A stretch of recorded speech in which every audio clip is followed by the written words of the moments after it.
ನಾಯಕನೆಂದರೆ ಪಕ್ಷ ಗೆದ್ದಾಗ ಅಥವಾ ಗೆದ್ದಾದ ಮೇಲೆ ಮುಖ್ಯಮಂತ್ರಿ ಗಾದೆಯನ್ನು ಹಿಡಿದು ಆದೇಶ ಮಾಡುವುದಂತೂ ಅಲ್ಲ.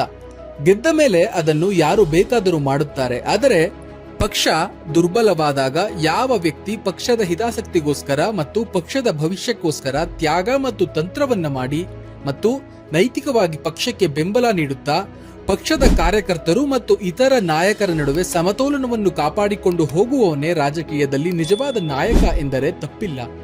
ಆಗ ಯಡಿಯೂರಪ್ಪ ಅವರು ಮಾಡಿದ್ದು ಅದೇ.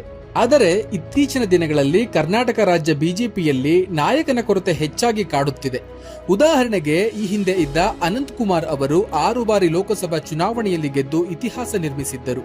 ಅವರು ಇದ್ದ ಕಾಲದಲ್ಲಿ ರಾಜ್ಯ ಬಿಜೆಪಿಯಲ್ಲಿ ನಾಯಕರ ನಡುವೆ ಒಂದು ಸಣ್ಣ ಸಂಘರ್ಷ ಅಥವಾ ಮುನಿಸು ಉಂಟಾದರೂ ಅದು ಹೊಗೆಯಾಡುವ ಮುಂಚೆಯೇ ಅದನ್ನು ಬಗೆಹರಿಸುತ್ತಿದ್ದರು.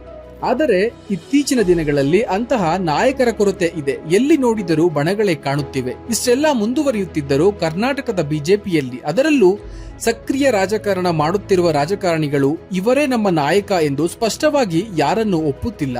ಅದಕ್ಕೆ ಕಾರಣ ಕುಟುಂಬ ರಾಜಕಾರಣ ಎಂಬ ಮಾತು ಕೇಳಿ ಬರುತ್ತಿದೆ.